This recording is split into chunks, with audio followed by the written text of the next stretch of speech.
Oh man, well Nick just told me whatever I throw at him, he's ready for. Especially with that new microphone, Nick. You look great in that in your little room there, the microphone. It's new. It was like 3 months old. I realized I needed to start upping my game when everyone's podcasting now, right? Everyone's podcasting, and so Nick Holzherr. When's the Nick Holzherr podcast start? By the way, I haven't got my own podcast, but I've been invited to. You're just guessing. You're just guessing. If anybody wants to invite me onto theirs, I've now got a good mic. Yeah, yeah.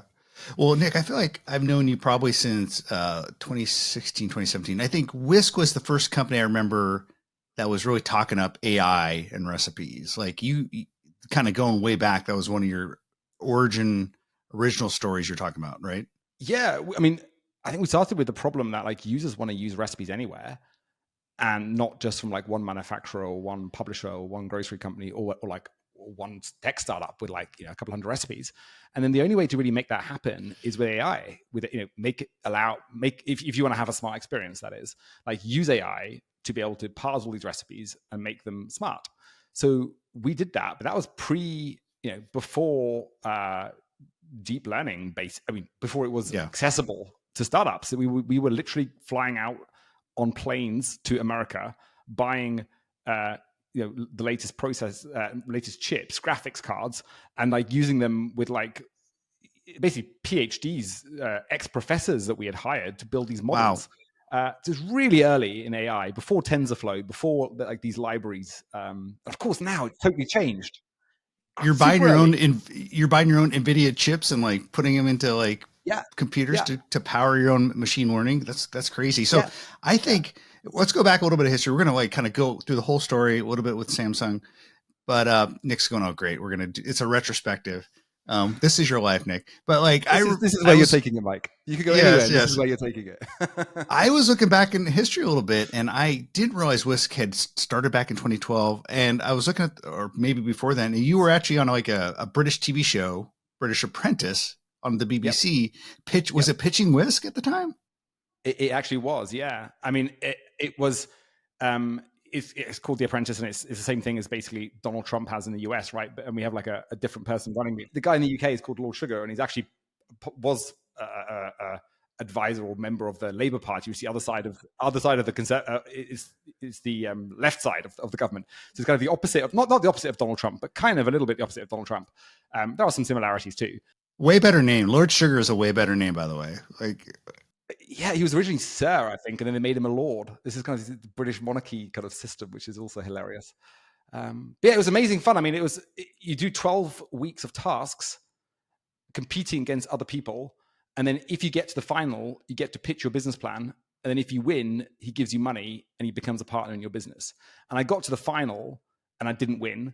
But because it was such a popular TV show, I got to pitch it to him and his advisors, and therefore the UK. Afterwards, everyone wanted to invest in it. Well, not everyone, but enough people wanted to invest in it. And then most people would take the meetings with me, right? So like, I got like inbound from like a lot of the big grocery stores and publishers and stuff saying, hey, we'd love to work. Tesco's of the world came in with you, say, hey, let's meet, Nick, emails. And was it immediate? Like the next day, like flood of inbox? Yeah. No, yeah, literally that night, like my inbox, my LinkedIn and my inbox just filled up with loads of people who wanted to work, who said, I love it. I know he didn't invest. Can I invest, or can I work with you? Can I use it? Please let me. And then the ones who hadn't, when I messaged them, months later and said, hey, this is the idea. I pitched it on The Apprentice. They would take the meeting, not necessarily because they're interested, but just because they go, oh, I'll meet the guy who's on TV. The curiosity of meeting you. Right. And for a salesperson, that's what you kind of need, right? The foot in the door. You can also waste a bunch of time, obviously, in meetings that people are not actually interested in buying anything. But I feel like it was the predecessor. I feel to like Shark Tank, which is also Dragon's Den in the UK. That like it's the value for you as an entrepreneur is it's just a giant commercial. Like it's just like exactly.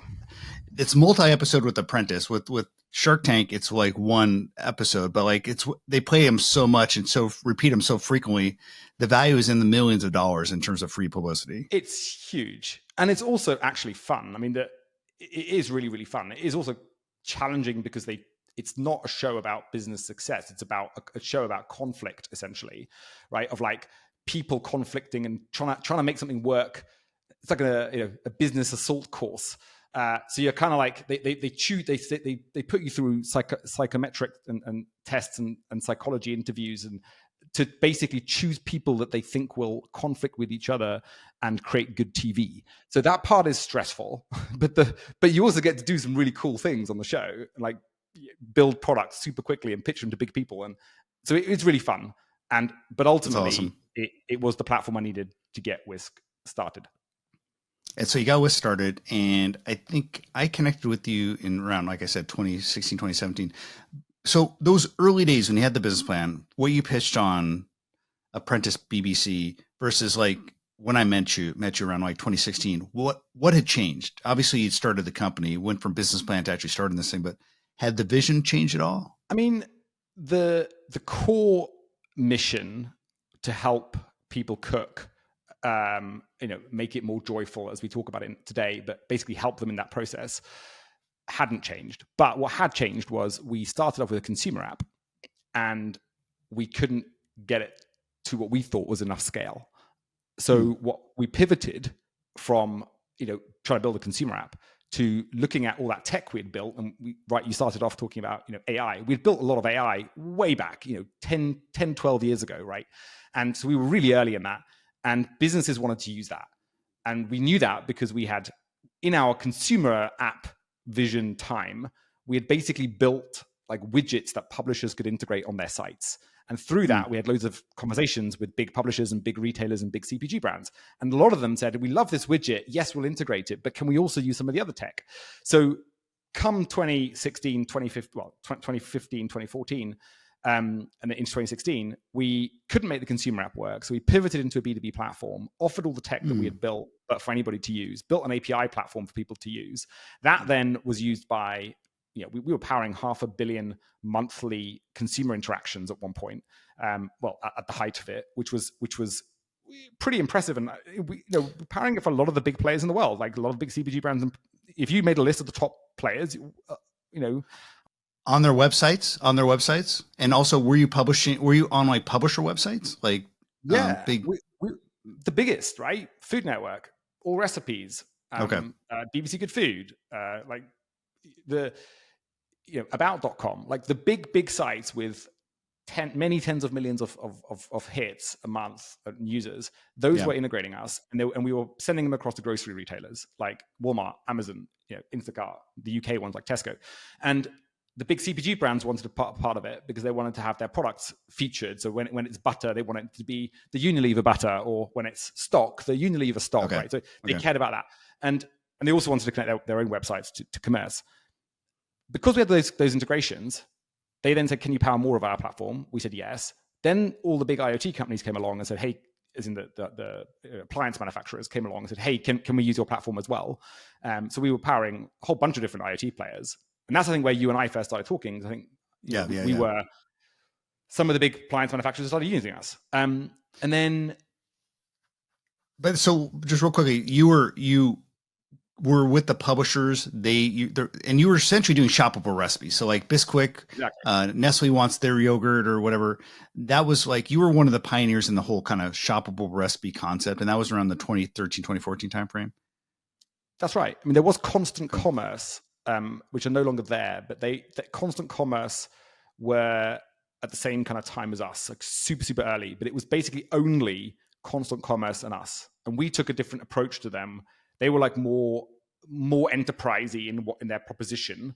So some of the big enterprisey what players wanted them, but we were more like open and like, let's integrate the whole market kind of sort of game. So someone wanted us, and we had a bit more. It was a B2C to a B2B to C kind of play where we integrated onto their sites, and then when they added to a shopping list, it would still be our shopping list, and users could save the recipe into our recipe boxes. Our consumer experience was always there, but it was integrated on other people's sites and shops and brands. And the appliance guys showed up around the 2015, 2016 timeframe. And what were they asking you? Hey, we want apps. We want people to have recipes. What were they showing up with, and what questions they have? I mean, it was like, we want to connect our appliances. So can you give us recipes in a structured way, or can you make it work with so people can turn on our appliance at the right temperature? It was the guided recipe era, in a sense, right? Exactly. But definitely what you said, which is, shoppable recipes, was also, I think everybody always thinks and starts in the early stages of developing an experience like that, thinks, I want to make money. How do I make money? I make it by connecting to commerce. So let me connect to commerce. So that was definitely part of the game as well. And then what happened was, really at that point, still, I would say, offering what we were offering was in its infancy. It was not like a mainstream thing to do. And it was really around the 2016, 2017 mark where suddenly the e-commerce market had grown. Penetration of e-commerce had doubled or tripled from what it was back in 2012. And it obviously has gone way further still now. And you suddenly have everyone wanting it. And it was kind of a crazy time where we had struggled as a business. Honestly, we had struggled until 2016, 2017. And suddenly they were inundated with everyone saying, hey, can we use your platform? And we suddenly became profitable. We went from 5 people to 30 people in a year, not from any investment, by the way, just revenue. We had no investment at that point. We were just, everything was bootstrapped. It was, we were making money, and the business was profitable. And it was wow, this is really fun. Wow, what is it like to make money? Yeah. A startup making money. That's nice. It's nice to make money. Yeah. And how was the money coming in? You were doing these recipes, and were you kind of taking every recipe impression that went through, you got a little bit of money? Was there hey, big appliance company wants to pay you to do a custom integration, so they're writing a big check? How was the money coming in? All of those. So we had 3 revenue models. We had the license fee model, a monthly fee for the API. We had a grocery per click or per new customer fee, which was small fee per transaction, but when you add it all up, works out relatively well. And then we also had an ad model where you, as a CPG company, if you're Nestle and you want to get your yogurt sold, or your yogurt, as the British say, you pay to have your yogurt featured. It doesn't say Nestle yogurt in the recipe, but yes, Nestle yogurt the customer gets, right? And so they don't pay on a per acquisition there. They pay on a per view, because you're inspiring the customer. You're not just selling the customer. Got it. Okay. And so things went crazy. You ramped up, you had 30 employees, and you're making money. Life is good. And then at some point, or probably I imagine around this time, near the kind of the apex of this ride, you get a call from Samsung at some point? Yeah. I mean, there's 3 companies, another one of the big appliance companies, and one of the world's one of the world's biggest technology companies, all rang up at roughly the same time. In the 6-month period of time, we had 3 serious acquirers wanting to buy us, and a bunch of other ones on the side saying, maybe, would you be open to it? But 3 of them were kind of term sheet level interest, real interest, right? Flying people into our offices saying, hey, can we buy you? And it was a really good time for we were profitable, and that's exciting. We need to sell. And then ultimately, and you're looking at, and you're just thinking in your head, Lord Sugar, you should have made the better offer.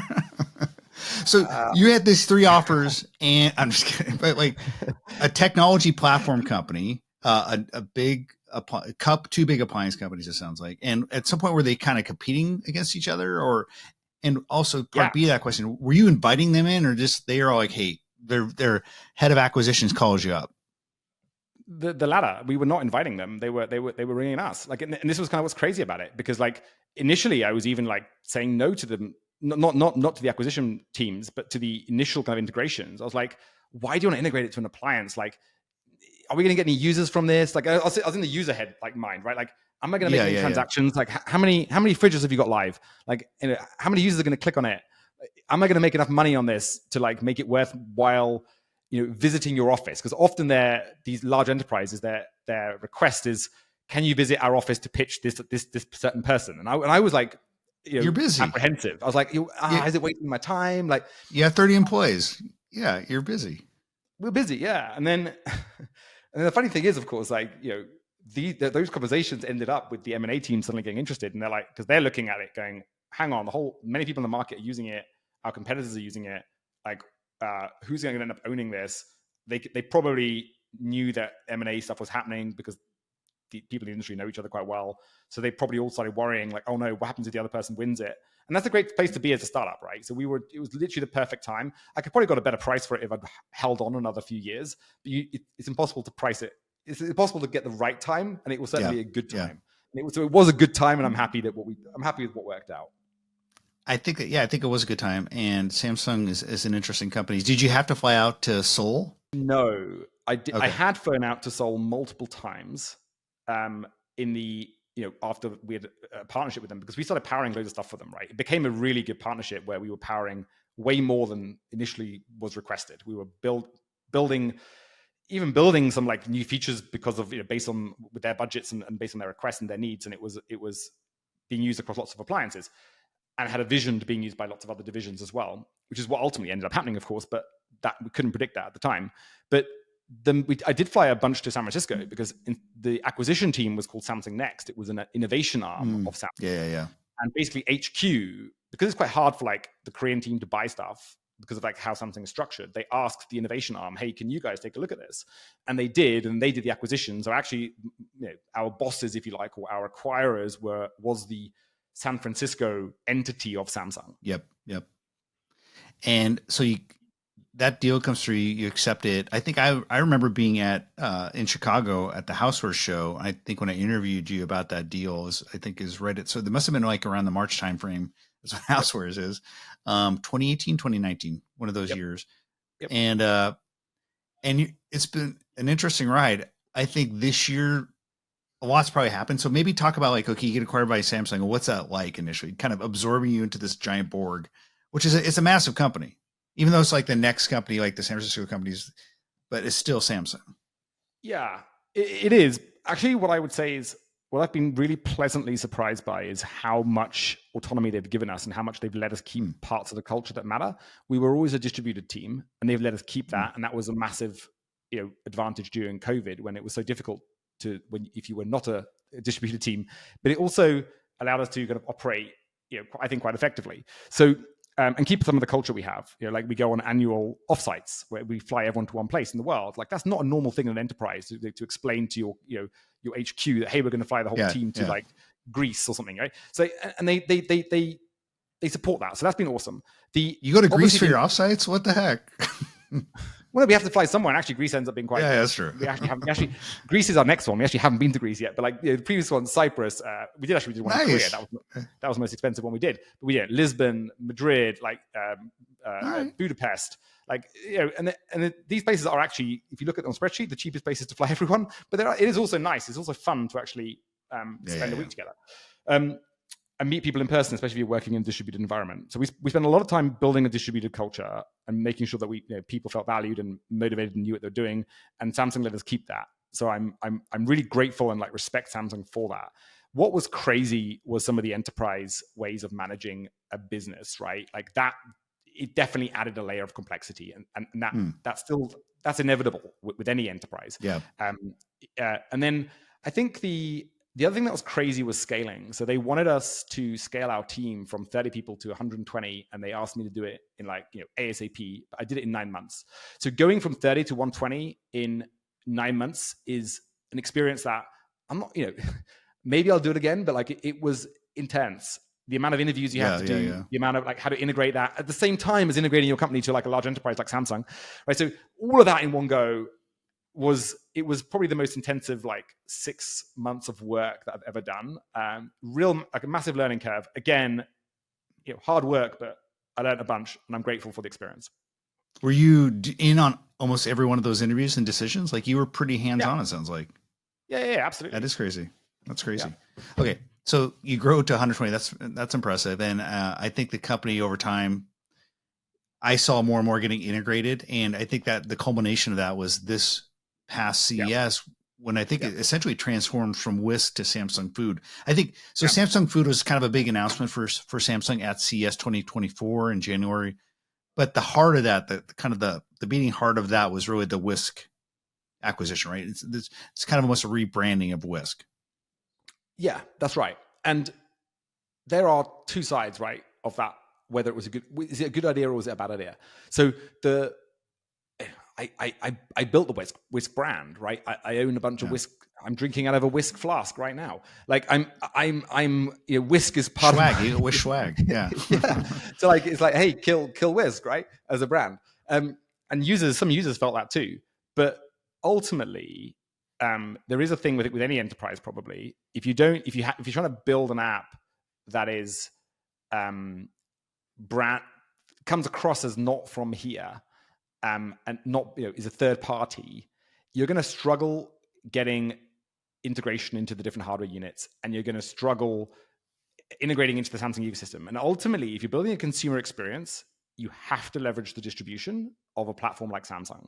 Like Samsung has one of the most devices in the world of any company. I think it probably has the most devices of any company if you add all the different units, because it's so broad in what it does. TVs and mobiles and obviously kitchen appliances, and watches and now rings. It's like everything, right? So we had to use that distribution, and the most effective way of doing that was to leverage to basically call ourselves Samsung Foods. And actually that has worked, like in terms of the integrations we have planned and the ones we've achieved, but ones we've now have on the table that are going to happen over the next 6-12 months. I think it's part of what I'm actually most excited about in where we're going, is like, especially with the health, because food and health are so closely coupled with, obesity and diabetes and other things. Yet no one has really solved that. And actually, people have worked on it, but no one's really solved it. And I think Samsung has got an important part to play, because they have health and food appliances. And I think if we do that, that's actually a really important thing in the world that we're doing. I feel proud, something I feel proud of and passionate about. And that I find awesome. Like, so that is, Samsung Food as a brand, I know that people are split on the opinion, right? And I actually think it's a good name, and there's lots of advantages of the name. If you're looking at 10 food apps or 20 food apps in your you're going to see Samsung Food.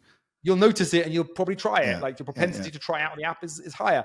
But of course, Samsung hasn't got a huge plethora of successful apps. So that's part of also what we're helping Samsung with. Yeah, I think that when I think of Samsung Food or Samsung with your appliances, you have the wearables, you have what you built in Whisk. There's a lot of different parts of the puzzle there. And I think, you're almost on a collision course with some of the other folks who are just building, kind of coming at it from the precision nutrition side. Like, I look at January AI, which is a pretty cool app. They do take a photo of food and you can predict blood sugar. It seems like makes sense that ultimately that type of functionality would be built into what Samsung has, because you guys have so many other parts of the puzzle. So I see you guys have a great foundation. A lot of it's built on the appliance and the wearables, and then and the app side. Yeah, I think that's what's exciting about the sensors, right? If you've got access to sensors and distribution through the hardware and the brand, then I think that gives you some good starting Lego bricks. It's not the whole solution, and of course, it's such a big problem in the world. It's such a big proportion of the world are going to suffer from the health challenges of not eating healthily. Of course, there's going to be thousands of companies, and I hope that a lot of them are successful. Alongside, obviously, I hope we're successful. But I think there's an interesting role to play for us there.